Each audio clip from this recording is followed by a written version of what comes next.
a sunny spot on the beach. On the stones. Yeah. So Billy, I'm organising a walk. I'm trying to get as many people together as possible to finally stand up, unite in their thinking, and try and get people to look after wildlife a bit better. And it is a form of a protest. It's a peaceful protest. So I felt that we needed a protest song. Well, you come to the right bloke. Obviously, you've got the guitar. Got the guitar, It says it on the guitar, which you happen to stop by and pick up in the garage on the way down here. Exactly. What do I need? Protest singer. But tell me about protest songs. Tell me about the history. Well, I think the history really can be summed up in the fact that the left or the people or any struggle needs a narrative. It needs a narrative which draws people in and makes sense to the people who are protesting. A march to defend wildlife. There's a great narrative in there. So if you can write some songs that highlight that and allow people to feel that sense that the song somehow sums up what they're trying to do, it really does. I really do think it helps the sort of narrative of why we're here, what we're trying to achieve, to get something focused, perhaps more than a speech would do. Why music? What is it about music that so unifies people, do you think, then, in that way? My theory with music, and certainly how this works with me, is if someone tells me something politically, it kind of goes in here. But if someone puts a beat with it and a melody on it, it goes in here and stays with you. I think that's why when we think of the great struggles in the United States of America in the 1960s, particularly civil rights, we think of those people and those great songs like People Get Ready by the Impressions, or Change Is Going to Come, Sam Cooke, Respect by Aretha Franklin.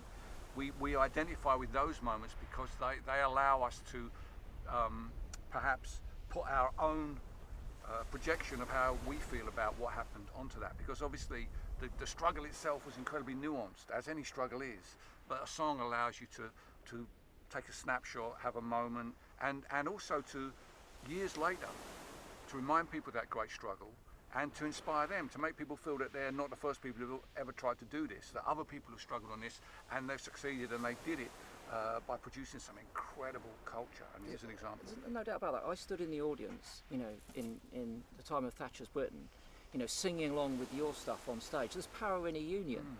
And those lyrics still stick with me to this day. And interestingly, of course, I borrowed that title from a songwriter who was working 80 years before me, then a guy named Joe Hill wrote a song called Power in a Union. I got the tune from an old American Civil War song and put them together with something new. And I think really that's how, particularly in the protest song, that's how things work, because you are trying to evoke the fact that you're involved in a great struggle.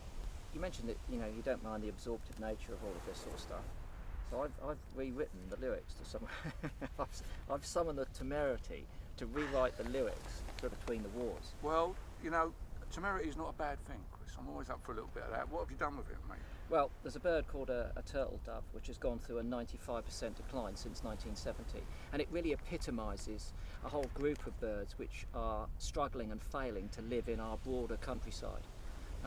It's become a bit of an icon for that, if you know what I mean. So I've changed Between the Wars to a turtle dove's lament. Well, why not? I say, you want to try? Well, I can't sing, but you can. Hey, listen, it never stopped me.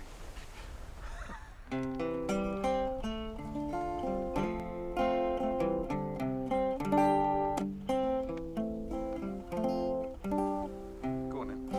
I was a lapwing, I was a corncrake, I was a turtle dove between the wars. I fledged a family in times of prodigality, feasting on fumetry between the wars. I flew south and I got shot at. I perched with the partridge in the pear tree, but they invented DDT and ignored my rarity. We struggled to survive, true love's the choice was yours. It's pretty good, actually. Let me have a go, see if I can sing to it. I kept migrating and I kept hoping that the countryside would lend a helping hand, but theirs is a land drenched with chemicals, poisons like glyphosate they refuse to ban. Theirs is a land land of industrial intensity. Mine is the hedgerow and the meadows flower. Theirs are the fields all bleak and empty, and mine are the weeds we know between the walls. Go on, finish it off. Go on.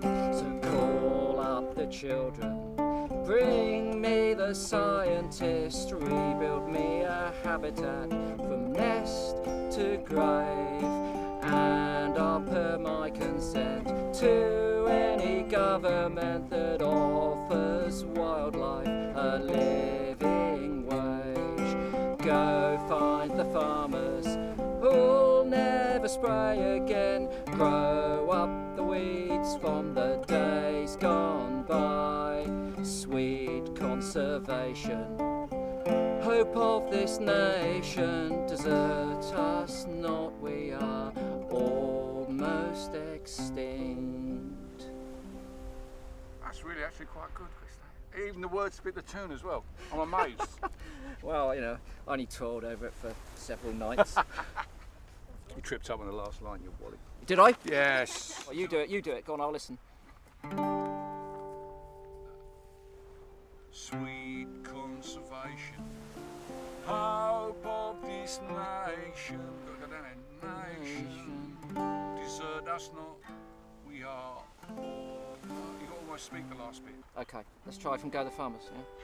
Go Find the farmers who'll never spray again, grow up the weeds from the days gone by. Sweet conservation, hope of this nation, desert us not, we are almost extinct. You got to lay off the dessert, all right? I have, mate, listen. We all- I haven't had a dessert for Okay, like for months dessert. and months. How would you say it? Just say to me. What? Desert us not. Desert us I not. say you got to sing it. Cannot desert us not. What Okay. you're saying is desert us not. Okay. It's the punchline of the song. Desert us not. Okay. You know, It is you the just- punch. Of course, yeah, it is you the just punch. say it. Yeah. So it stands on its own, like it's on a marble memorial. Those words, you know, desert us not. The 5% of turtle doves are just there in the background, looking mournful. Very Like mournful. turtle doves do. That's a turtle dove They thing. sound mournful. Because we use turtle doves a lot in songs. You'd be surprised how many times turtle doves turn up in songs. Well, they are one of those species that we connect with culturally, Very outside much of so, the yeah. outside of So conservation. people writing love songs, often turtle doves, because dove and love, you see. Yeah. It's really absolutely crucial. But there are other species that feature a lot as well. Things like cuckoos, obviously. Cuckoo don't rhyme with love, though, does it? No, it You doesn't. know what I mean? To get around to cuckoo, you've got to go a long way around the houses. you It know, rhymes. you've got- What does rhyme? Like you'd say, like, you know, I met my love at Waterloo. You might sneak it in there at the end of that. What it else? What other shortage? bird you got? I don't know. Shortage of cuckoos at Waterloo. What in terms of imperiled in our Yeah. countryside? Well, I'm very sadly the vast majority of them. Yeah. That's the I problem. tell you what's really been sad this year. No house martins. Normally we see loads of house martins because they're coming in off the coast and they come in here and the first thing they want to do is feed. This year I just haven't seen them because the best thing is you do, we walk on the cliff and all of a sudden a flock of them come in and they're just Spinning round, making that little Oh, twittering sound. feeding, just brilliant. You just Beautiful. walk through them, you know they're not going to eat you. Yeah. You can just walk through them whilst they're feeding and everything like that. I haven't seen that at all the last couple of years. But yeah, I've really noticed the lack of But what about birdsong? hirondelles. What Lack about of birdsong? Go back to the 80s. If you at that point slept with your bedroom window open, Oh, even if yeah. you were in a city, Yeah, yeah. there was blackbird, there was There robin, there was, was there was. wren, there was all that Yeah. stuff shouting at you through the window. And now I live in the middle of the New Forest with the window open, and there's song, Yeah. but there's not the density. No. And what happens is when there is a lot of birds around, you notice it. Before you didn't used to notice it. Like when the snow comes, a lot of red wings and those kind of birds come off of Dartmoor, and they come over here. They're looking for Abbotsbury, freshwater Abbotsbury, because it's frozen that way. So they come over all day, and you really notice them. Whereas in the old days, I don't remember. You know, there were great flocks of birds about, but I don't remember everyone stopped what they were doing and thought, Yeah. wow, look, there's loads of. I've never seen any lapwings before. But isn't this a story of our lives? We take things for granted and they slip through our fingers. I'm afraid so. Although I have to say, there are some birds that have turned up since we've lived here. We didn't used to have ravens on the cliff when I moved here, but the ravens are coming back. I think because farmers have stopped killing them. Yep. They're starting to come back, which I find they're just a beautiful bird to look at. Peregrine falcon. Peregrines we have as well, and I'm also expecting sometime in the next 5 years to start seeing red kites as well, because we have a lot of buzzards around here, and obviously with the cliffs and the sea, there's a lot of warm-up drafts. It's ideal for big raptors. Yeah.